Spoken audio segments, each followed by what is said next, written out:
Οι πόλεις είναι θέατρο αλλαγών και καινοτομίας, έδρες εξουσίας και σταυροδρόμια γνώσης. Cities to me not a function, cities expression.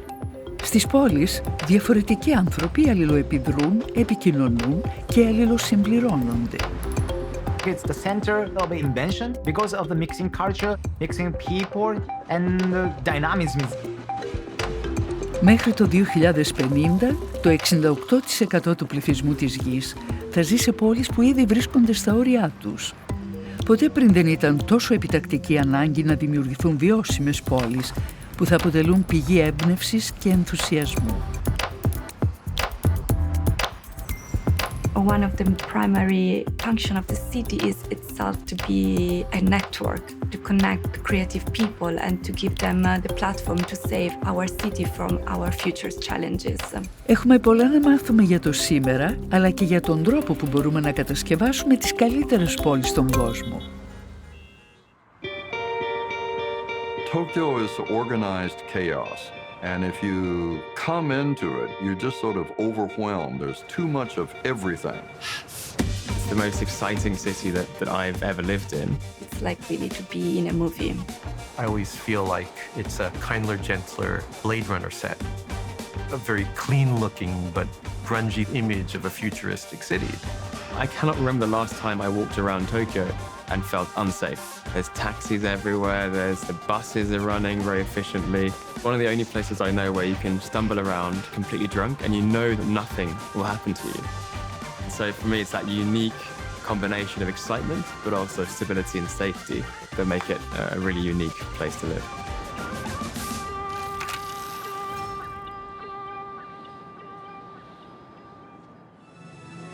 Only 60 miles from Mount Fuji is the capital and largest city in Japan, Tokyo, and we land here for an unforgettable experience. Αυτή είναι η ευρύτερη περιοχή του Τόκιο, της μεγαλύτερης πόλης στον κόσμο, με 37 εκατομμύρια κατοίκους. Σε μια χώρα όπου ένας νέος άνθρωπος γεννιέται κάθε 34 δευτερόλεπτα, δεν εκπλήσει το γεγονός ότι είναι τόσο πυκνοκατοικημένη. Με 6.264 άτομα ανά τετραγωνικό χιλιόμετρο, ο προσωπικός χώρος σπάνια αποτελεί επιλογή.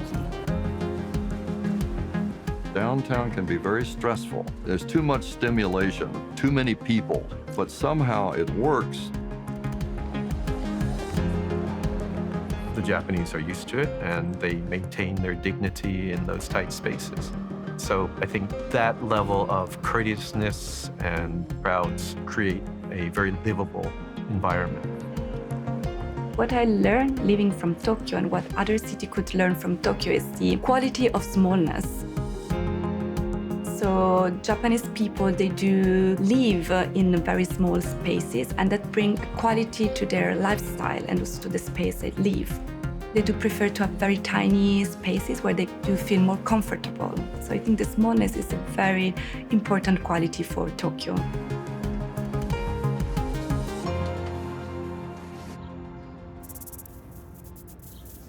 For me, Tokyo is like a collection of big towns.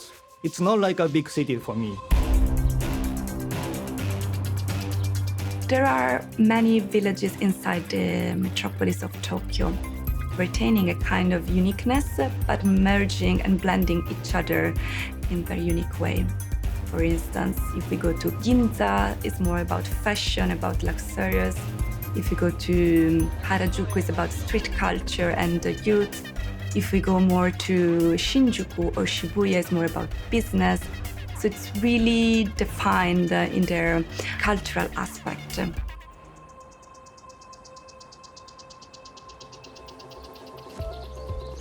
Για να βρει κανείς σημείο της πόλης χωρίς νέον, θα πρέπει να ψάξει στα αρχεία και όχι στους δρόμους.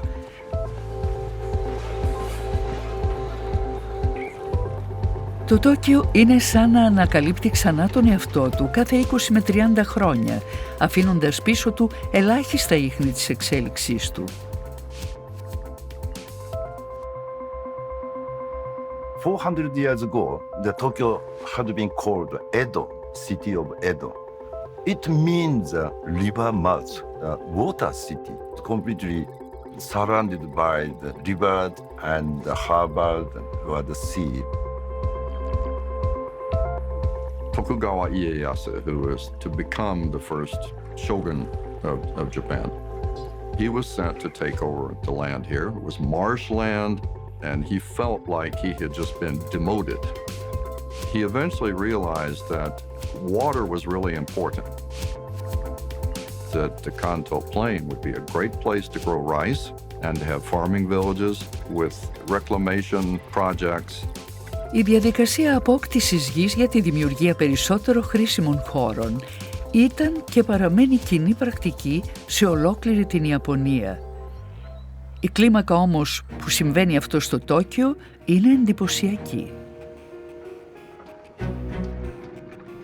The ground level is under the sea level. It's 1/3 of Tokyo. The land which is now east of the Imperial Palace into the bay was bay. It was all underwater. So some amount of soil was transported to the lowland to bury the streams or small size of rivers. Μέχρι σήμερα 250 τετραγωνικά χιλιόμετρα έχουν αποκτηθεί μόνο κοντά στην ακτή. Δημιουργήθηκε μια πόλη που θύμιζε τη Βενετία.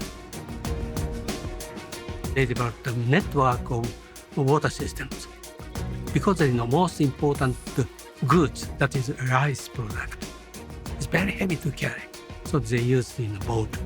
Εμφανίζονται δρόμοι στο σχεδιασμό και τη λειτουργικότητα του Έντο. And Tokyo, and particularly Nihonbashi, is famous as being the center of where the roads start. And those are the roads that the lords of the different provinces had to travel to come to Tokyo. So it turned out to be an excellent place. Εξαιρετικό πραγματικά, αλλά δυστυχώς πολύ συχνά δέχεται καταστροφικά πλήγματα. Το Τόκιο χρειάστηκε να χτιστεί εκ βάθρων μετά τη μεγάλη πυρκαγιά στην Γκίνζα του 1872. Και πάλι το 1923 μετά το μεγάλο σεισμό του Κάντο. This was Tokyo in September 1923. 74,000 people perished and 700,000 houses were destroyed. September the 1st, 1923. And it is just at the time people are preparing lunch. Suddenly everything begins to shake. It's huge. It's a 7.9 magnitude, they calculated later. And this knocks everything down. All of the high building, many of the houses was completely destroyed. Το επίκεντρο ήταν 40 μίλια νότια του Τόκιο και 6 μίλια κάτω από την ακτή Σαγκάμι. Ένα κομμάτι της τεκτονικής πλάκας των Φιλιππίνων αποκόπηκε και προσέκρουσε στην πλάκα της Ευρασίας. Η σεισμική δόνηση προκάλεσε τσουνάμι και μια σειρά κυμάτων με ύψος 40 πόδια που παρέσυραν χιλιάδες ανθρώπους στη θάλασσα. But there was a wind that day, and so very quickly the wind began to spread throughout the city, and it created whirlpools. Στήλες καπνού σε όλη την πόλη, φούρνοι που έμειναν αναμένοι και σωλήνες γκαζιού που κόπηκαν δημιούργησαν εστίες φωτιάς. Η πυρκαγιά εξαπλώθηκε σε όλη την πόλη. Τα περισσότερα κτίρια φτιαγμένα από ξύλο έγιναν παρανάλωμα του πυρός. Thousands are dead. 1/4 of the nation, over 2 million homeless. Whole cities have been reduced to shambles. Number of people who died in that earthquake due to just the earthquake is like 1%. The other 90-something% was because of the fire. It burns for 2 days, day and night. And over 100,000 people lost their lives during that disaster. Κατοικίες, κυβερνητικά κτίρια, καταστήματα, πάρκα, δρόμοι, 33 εκατομμύρια τετραγωνικά μέτρα στην πόλη καταστράφηκαν ολοσχερώς. It's amazing that Japan was able to come back from that. And that's part of Japanese character, I think. No matter how bad things get, you don't give up.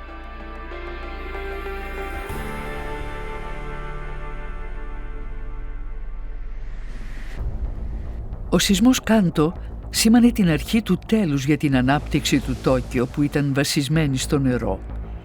Πολεοδόμοι και γραφειοκράτες άδραξαν την ευκαιρία για να δημιουργήσουν την πόλη του μέλλοντος με ιδέες που δανείστηκαν από τη Δύση.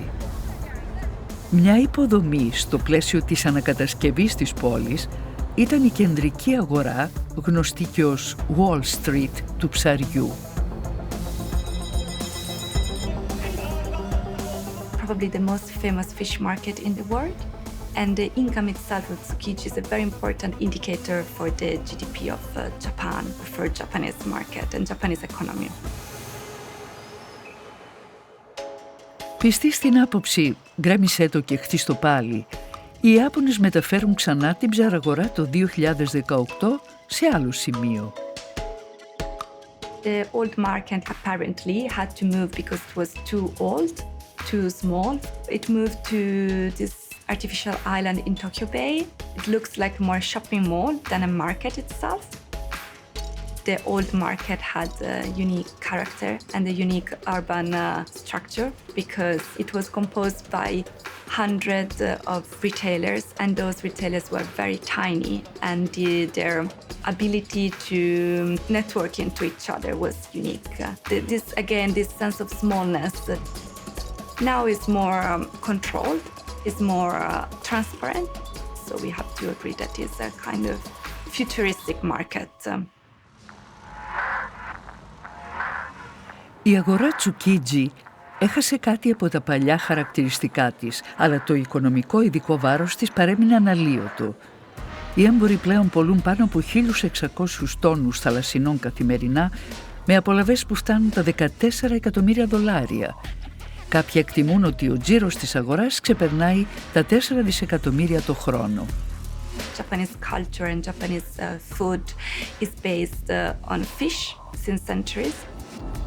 So the fish market itself is the place where people from Tokyo and from Japan can actually buy and can trade fish. And just visiting Tsukiji, actually, you can really experience marine encyclopedia. So you can find any type of fish, and that's what makes Tsukiji fish market a kind of pantry for Tokyo and for Japan, and maybe for the world as well. Η αγορά φημίζεται για τη δημοπρασία της πρωτοχρονιάς, όπου ο πρώτος τόνος θα πουληθεί σε συγκεκριμένη τιμή. But is it worth nearly $750,000? The head of one Japanese restaurant chain thought so. Afterward, he helped carve it up himself. Η ανακατασκευή μετά το σεισμό Κάντο οδήγησε και στη δημιουργία της βιομηχανικής ζώνης Κέιχιν, σε σημείο με επιχωματώσεις στη βορειοδυτική πλευρά της ακτής του Τόκιο. Το κέντρο της πόλης μετακινήθηκε δυτικά, από την περιοχή Γκίνζα στην περιοχή Σιντζούκου, επειδή θεωρήθηκε σεισμικά ευσταθής. Οι σεισμικές δονήσεις στην Ιαπωνία υπολογίζονται γύρω στις 1.500 το χρόνο. Μικρότερης έντασης συμβαίνουν σχεδόν καθημερινά. Η προοπτική ενός νέου σεισμού που θα γονατίσει την πόλη δεν αποτελεί πιθανότητα, αλλά βεβαιότητα. Shibuya, one of the busiest shopping areas in the world, built on top of one of the world's most earthquake-prone regions. But as the Japanese shop, the earth is literally moving under their feet. Tokyo gets hit by the big one every 70 years, so it is overdue 3 decades. The big one that everyone's talking about is the Tokyo inland earthquake. The government claims that there is roughly a 70% chance of a major earthquake happening here in Tokyo within the next 30 years. And that will lead to, substantial loss of life, disruption to critical infrastructure, all kinds of other impacts that we have not seen here for many, many decades now. Σύμφωνα με τους ειδικούς, ένας σεισμός των 7,3 Ρίχτερ θα προκαλούσε το θάνατο 9.700 ανθρώπων και τον τραυματισμό 150.000, ενώ θα μπορούσε να καταστρέψει πάνω από 300.000 κτίρια.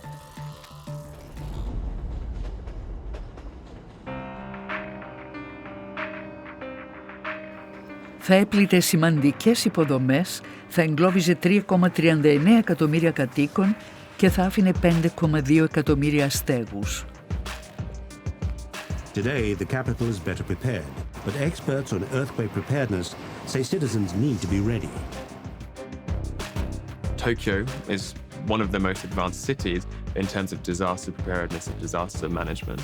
Japanese students getting a taste of what everyone hopes will never come. Thankfully, it's only practice at an earthquake simulation center run by Tokyo's fire department.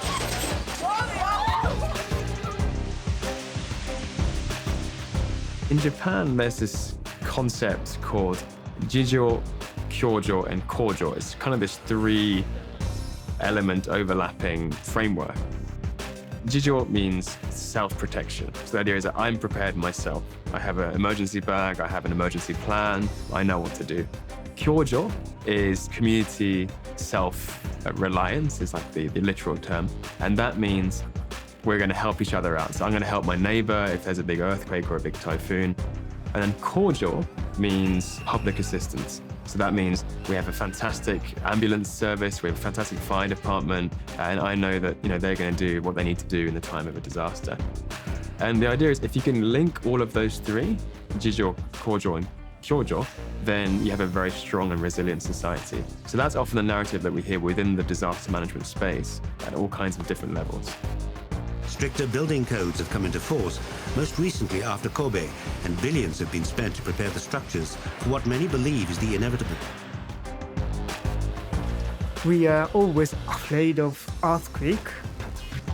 And as an engineer, we dedicated much effort to avoid the vulnerability, but our effort cannot be perfect.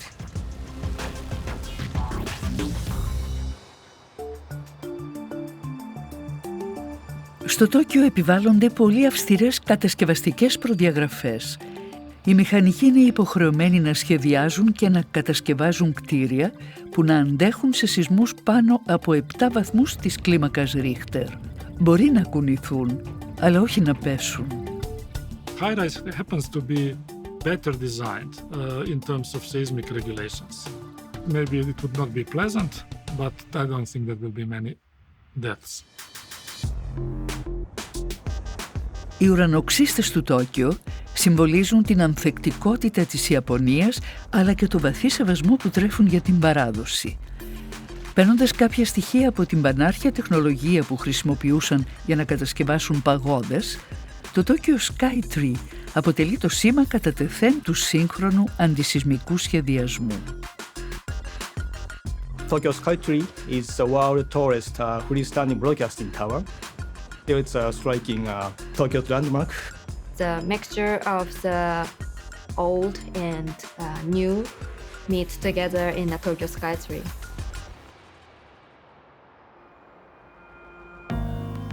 We wanted to make the Tokyo Sky Tree structure for the very symbolistic for the people in the region. When deciding the height, we believed that the height, the number should be the very remarkable for the Japanese people. Η κατασκευή του κόστισε 65 δισεκατομμύρια γεν.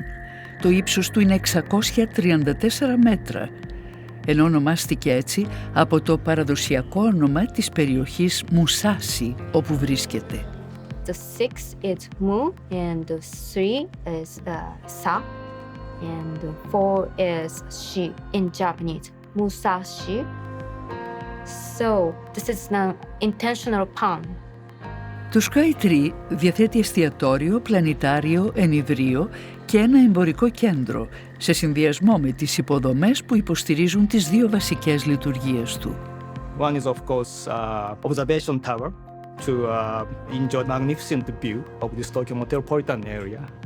Another one is that it's really important, broadcasting tower. So really a very important social infrastructure. The color itself is off-white, and that off-white really reflects the lighting. So we use modern technology of LED lighting. So sometimes you can look at this outer shape is shining. Sometimes this central part is shining. Every day you can see a different scene at night.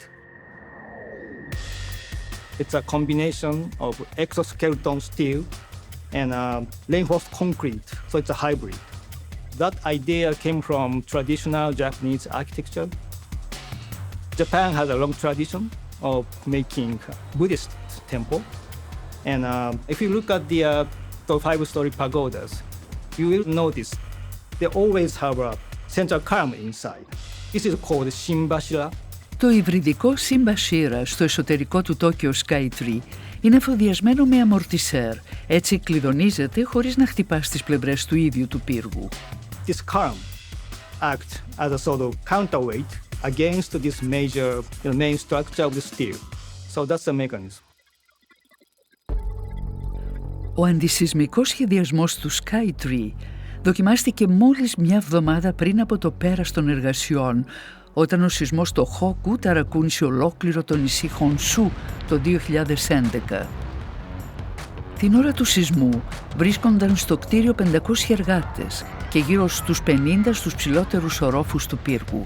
Το κτίριο εκενώθηκε χωρίς το παραμικρό συμβάν.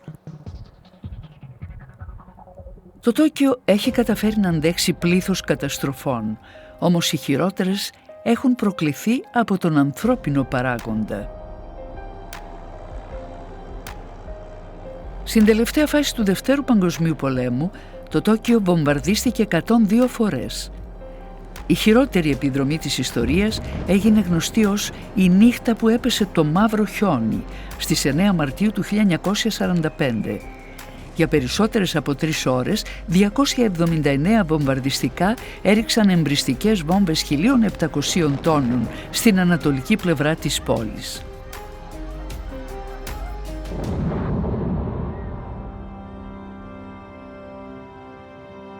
66 cities were destroyed during the war by Allied bombing. 9 million people across Japan were homeless. 4 million people perished, but Tokyo in particular took the brunt of that damage.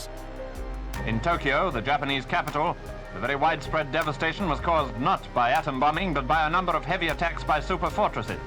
And something like 3/4 of the city is estimated to have been wiped out.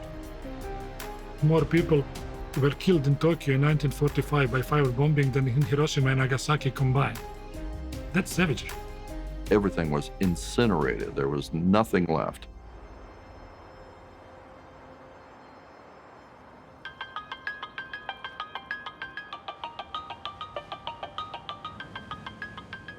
Στις περισσότερες πόλεις στον κόσμο, τα παλιά κτίρια μας επιτρέπουν να δούμε κάτι από το παρελθόν.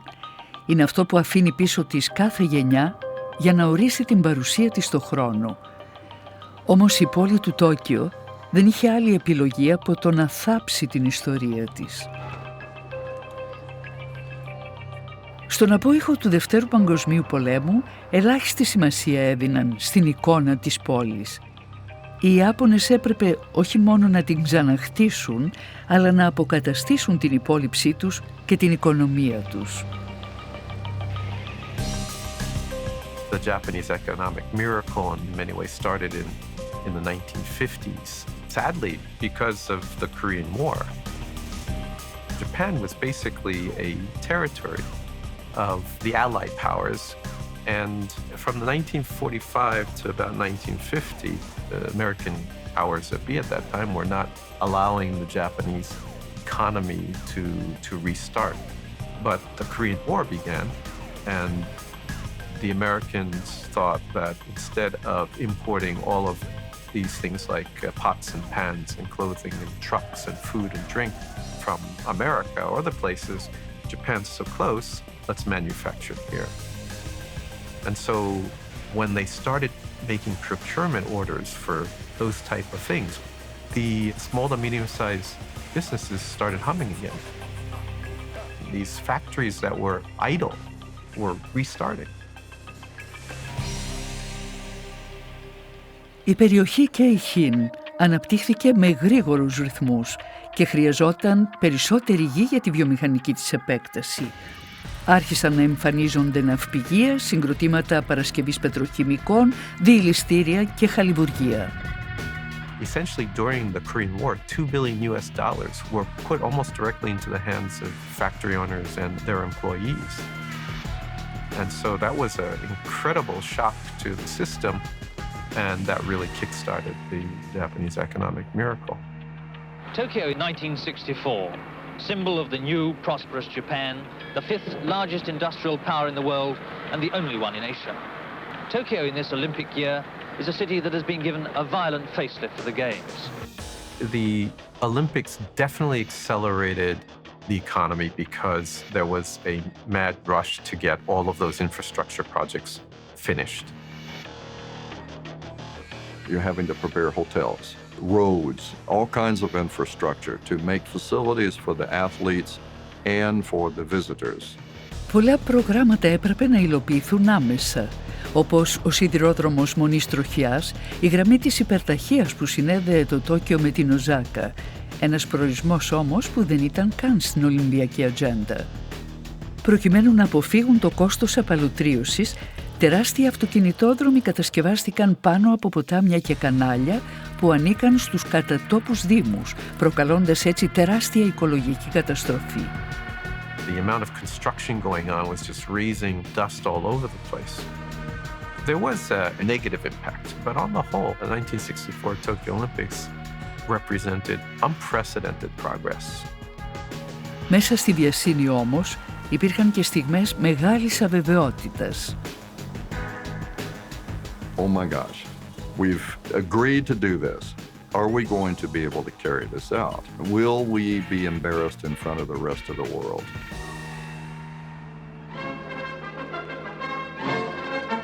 The majestic Olympic Stadium in Tokyo, and right from the opening ceremony, an electric feeling of excitement.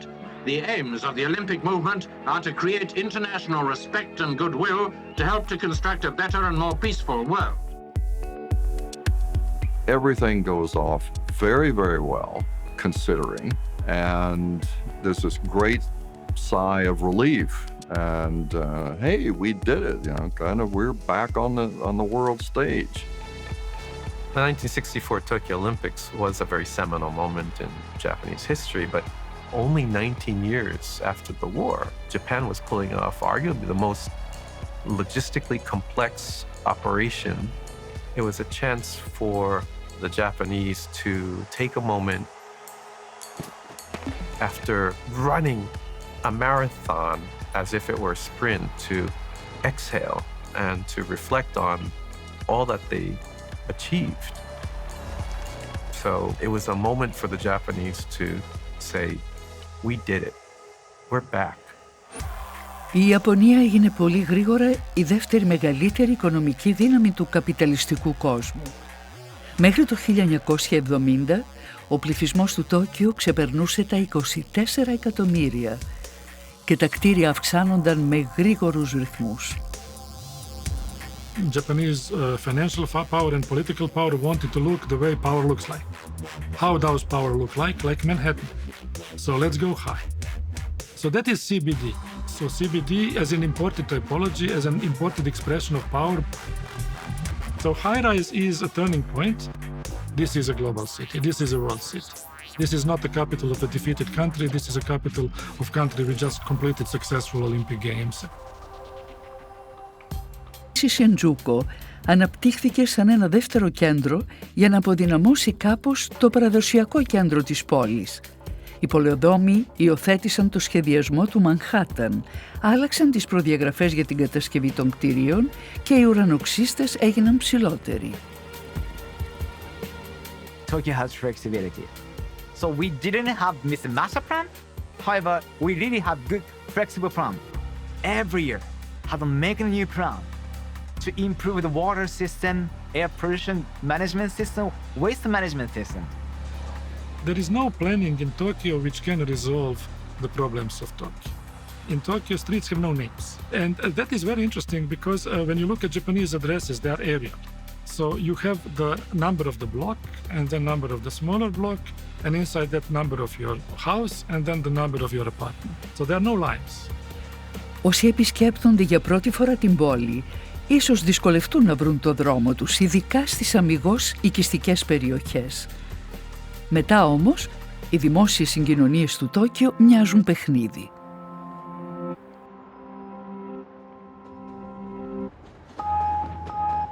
Public transportation in Japan is one of the best in the world, so you can easily live in Tokyo without having a car. That's why we don't have the traffic jam, we don't have air pollution here, so this is a good thing. Η γρήγορη γραμμή του μετρό στο Τόκιο σαν κινούμενο σχέδιο σε πραγματικό χρόνο μοιάζει με τη Μέδουσα, το μυθικό τέρας. 2.278 τρένα, 6,84 εκατομμύρια επιβάτες την ημέρα και ένα δίκτυο γραμμών που φτάνει τα 195 χιλιόμετρα. The Tokyo Metro has 9 lines. It's got 179 stations. And 7 of the 20 busiest stations in the world are in Tokyo. The Shinjuku station, every day, those people who are getting on and off, maybe 3 million, 3.8 million, something like that. It's amazing. And there are more than 60 exits. So if you don't know where to go, you get lost. Japan is all about systems, right? And I think it takes a while to get used to the systems, but once you get used to them, life becomes very easy. Κάθε γραμμή τρένου συντονίζεται από ένα πρόγραμμα που βασίζεται σε ένα σύστημα υπολογιστών τελευταίας τεχνολογίας, αλλά και στη σωστή συνεργασία. Οι ώρες αφήξεων και αναχωρήσεων που καθορίζουν οι ίδιοι οι οδηγοί των αμαξοστοιχειών είναι με ακρίβεια δευτερολέπτου. All Japanese people like preciseness. Τα τρένα μεγάλης ταχύτητας όταν φτάνουν στους τερματικούς σταθμούς έχουν μόλις 12 λεπτά μέχρι να αναχωρήσουν ξανά. 2 λεπτά για να βγουν οι επιβάτες, 7 λεπτά για να καθαριστούν τα βαγόνια και 3 λεπτά για την επιβίβαση. We have a 5-second margin for being on time. If we're just a little late, we have to make up for it straight away. And you see the army of women that go into the trains to clean it up and to make sure that everything is set up for the next group. They do that in minutes, and they have to do it in minutes because the train's going to take off going the other way.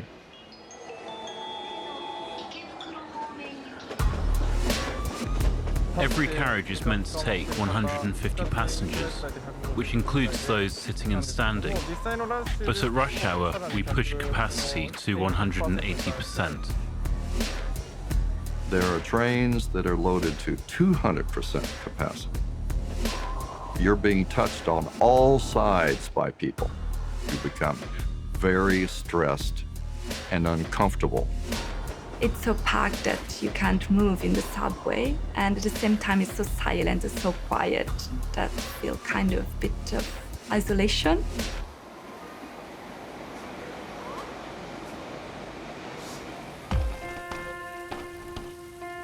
Depression and work-related suicides are all too common in Japan. Σύμφωνα με τις στατιστικές, οι αυτοκτονίες αποτελούν μεγαλύτερη απειλή για τους κατοίκους του Τόκιο από τις φυσικές καταστροφές και τα ατυχήματα μαζί. For years it was a problem that was ignored, though now that attitude appears to be changing. Στο παρελθόν, όσοι ήθελαν να αυτοκτονήσουν έπεφταν στις γραμμές των τρένων. Πρόσφατα, στην προσπάθεια περιορισμού των περιστατικών, εγκατέστησαν στο μετρό αυτόματες μπάρες ασφαλείας και ειδικά φώτα στην άκρη κάθε πλατφόρμας. And these blue light help people to relax and can help them to prevent suicide. And actually scientists are proving that actually is effective.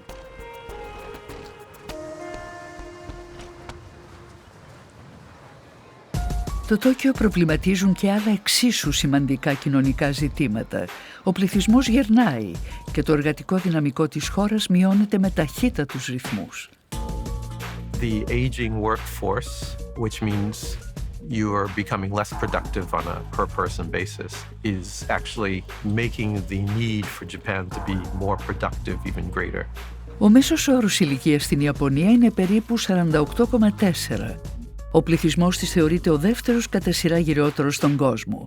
Μέχρι το 2050, το 38% του πληθυσμού θα είναι 65 ετών και πάνω, δυσχεραίνοντας έτσι την οικονομική ανάπτυξη της χώρας. But in a strange sort of way, it's an advantage because it forces the business leaders and the government to encourage the use of technology, robotics, AI, and making their processes more productive and efficient in an economy where you don't have to lay people off. It's a labor shortage, so you don't have to worry as much as European or American companies do about implementing robotics.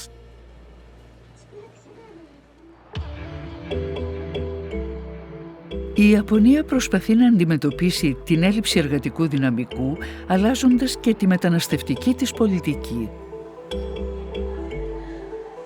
The immigration law is changing, so it's possible actually to come and work in Japan easily. It's a tremendous shift. This is the first time the strategically government decided to accept international workers. Νέοι κανονισμοί στοχεύουν να προσελκύσουν εργάτες και τεχνίτες σε συγκεκριμένους κλάδους. Στόχος της κυβέρνησης να υποδεχτεί 500.000 ξένους μέσα στα επόμενα 5 χρόνια.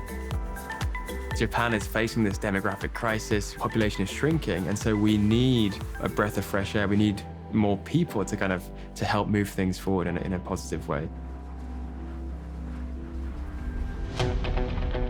Καθώς το Τόκιο ατενίζει το μέλλον, πρέπει να αρχίσει να αναζητά νέους καινοτόμους τρόπους για να διατηρήσει τις αντοχές του. Παραμένει μια πόλη που ζει με το φόβο των φυσικών καταστροφών, ειδικά όταν αυτές σχετίζονται με την κλιματική αλλαγή, αλλά κάνει ό,τι μπορεί για να προηγηθεί των εξελίξεων. At the present, the Tokyo metropolitan government or central government try to conquer the fear of typhoon. Τυφώνες και τροπικοί κυκλώνες εμφανίζονται ανησυχητικά συχνά στην Ιαπωνία. Τα διεθνή μέσα παρουσιάζουν τα πλήγματα που δέχεται η πρωτεύουσα.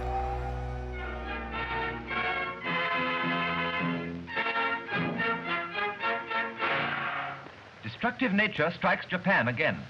Floods in the district round Tokyo.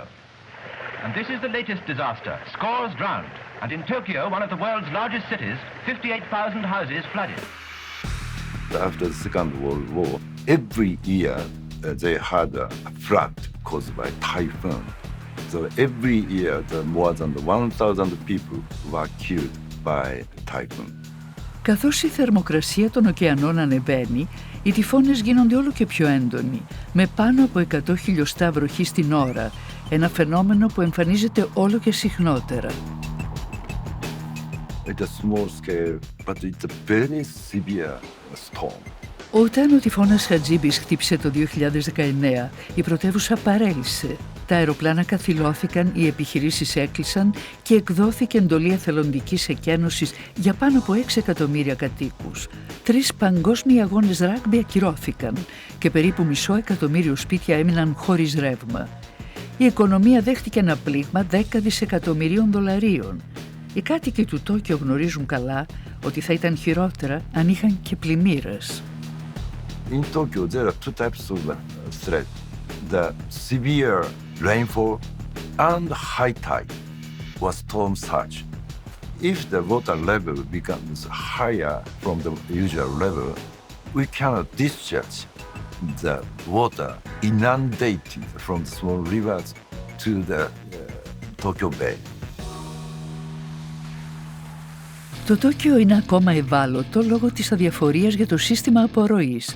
Ένα τεράστιο λάθος, το οποίο η πόλη προσπάθησε τελευταία να αποκαταστήσει με τεχνητά μέσα. About 100 years ago, they buried many streams or rivers in Tokyo.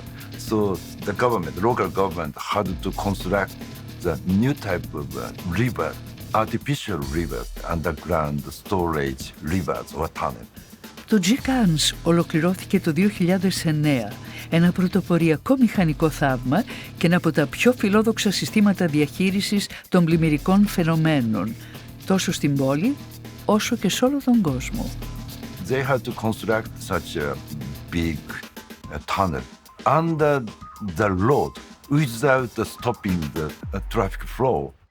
Στις 5 δεξαμενές αποθήκευσης νερού ύψους 65 μέτρων θα μπορούσε να σταθμεύσει ολόκληρο στόλος από διαστημόπλια και η σύραγγα εκροής είναι τεράστια. The diameter of that tunnel is 12 meters and the length is about 30 kilometers. Θεωρείται ήδη το μεγαλύτερο σύστημα απορροής στον κόσμο, αλλά μόλις βρεθούν τα απαραίτητα κεφάλαια θα προχωρήσουν στην επέκτασή του. The Tokyo metropolitan government continuing the construction to extend the tunnel to the Tokyo Bay directly. Στο μεταξύ, το νερό από τις πλημμύρες που καταλήγει στις δεξαμενές θα συνεχίσει να εκτρέπεται με 4 τεράστιες τουρμπίνες, οι οποίες αντλούν το νερό και ελέγχουν την απορροή του στη θάλασσα με ρυθμό 200.000 τόνων το δευτερόλεπτο.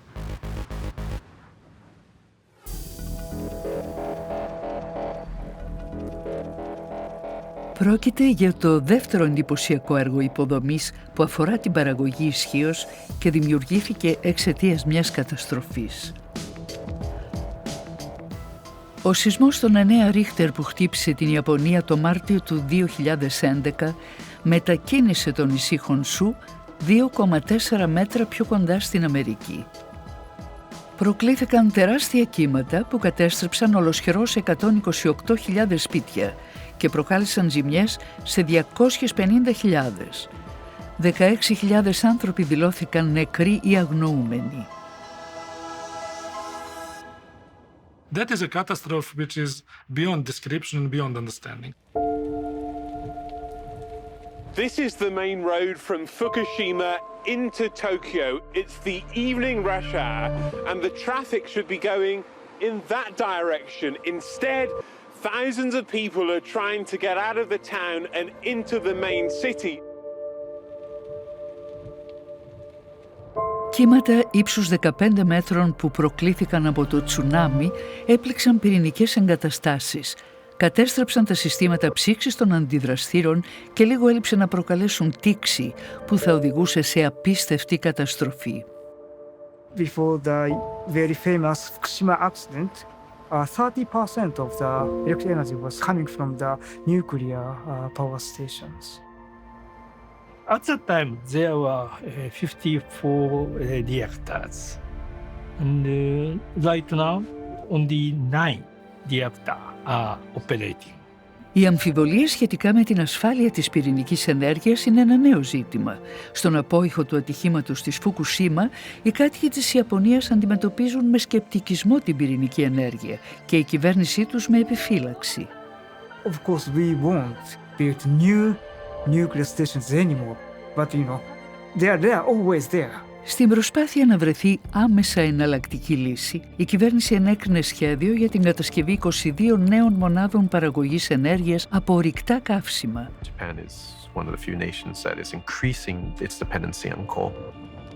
Coal is very bad in CO2 emissions, so now we want to make a shift to natural gas, for instance. The government says in 2030, 20 to 22% of electricity will come from nuclear power plant, but it is not reliable. Renewable should be main source. In my opinion, about 50% in 2050. We are also simultaneously developing the sustainable energy resources like wind turbine or photoelectric energy conversion system. But the problem is such energy source cannot be the major fundamental part of the energy resource. The nuclear fusion is always a dream, but we need to keep the very fundamental, stable energy resource. Για την ώρα αυτό σημαίνει ορυκτά καύσιμα, παρόλο που όλος ο κόσμος πασχίζει να μειώσει τις εκπομπές διοξιδίου του άνθρακα για να αντιμετωπιστεί η υπερθέρμανση του πλανήτη.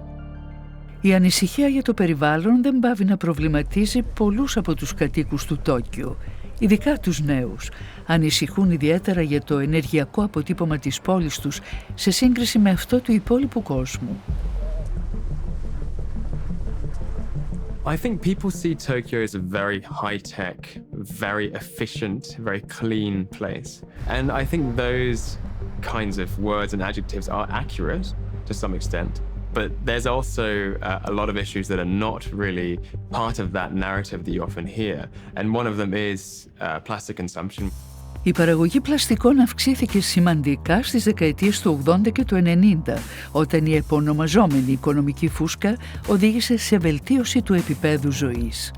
So the idea was let's spend, economic growth above everything else. Consumption is a virtue. Σε λιγότερο από μια δεκαετία, μια από τις πιο μετρημένες κοινωνίες του κόσμου, μετατράπηκε σε ένα σπάταλο έθνος. Japan is the second largest consumer of plastic packaging in the world after the United States.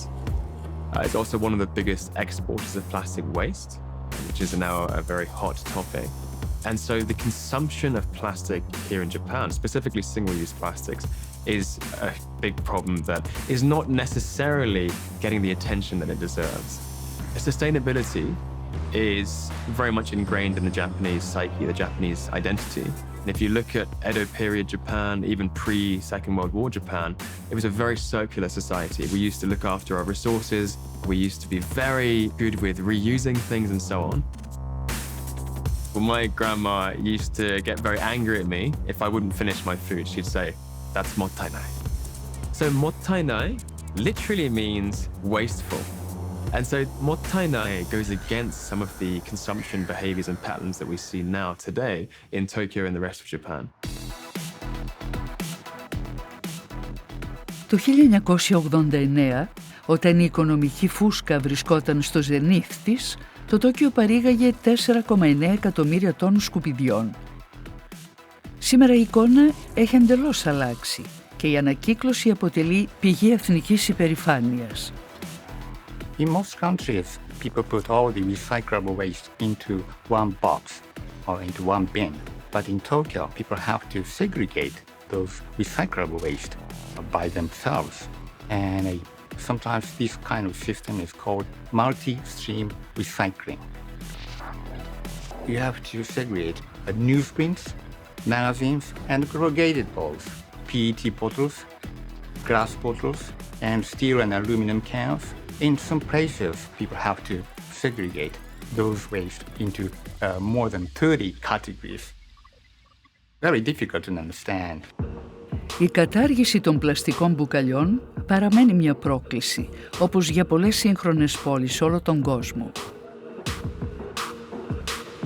There's about 25 billion, with a B, plastic bottles produced in Japan every single year. 25 billion. And of that 25 billion, roughly 15% are not recycled. That means they're incinerated, they're taken to landfill, or they're lost to the rivers and the oceans. And so this is a huge environmental problem that is not really being focused on. So we have to build again in this country a new system for recycling those plastic waste.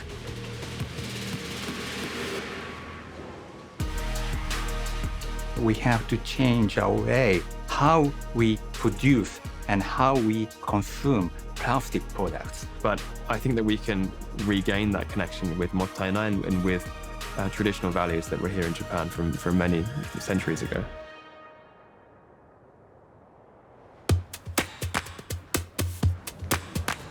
Το Τόκιο, για να συνεχίσει την πορεία που έχει χαράξει, πρέπει να μην ξεχάσει τα λάθη του παρελθόντος και να αποφύγει να τα επαναλάβει στο μέλλον. Ένα μάθημα για όλους μας. Japan has an opportunity to leapfrog, and I think when people come to Tokyo for the Olympics and for years to come, they will continue to see a nation becoming even more efficient and more effective. Η επιτυχία του Τόκιο βασίζεται σε μεγάλο βαθμό στην εξαιρετική ικανότητα επανασχεδιασμού που διαθέτει, ώστε να ανακάμπτει από πολέμους και φυσικές καταστροφές. From natural catastrophes to social catastrophes, Tokyo has survived. It has gone through all of that, but is it going to survive its success as a global city? That is another question. I really want a bright future for this culture because it was capable to reinvent itself despite the odds. On the surface, Tokyo is constantly changing. We have new buildings everywhere, new restaurants, cafes popping up, new fads, new fashion. But I think at a very core, deeper level, Tokyo doesn't change that much. It's still, in some ways, a very conservative society. Even if the building itself has changed, I still can see the uniqueness of the atmosphere of Tokyo. How to say, the ambience of this Tokyo. But at the really base, I think it's never changed.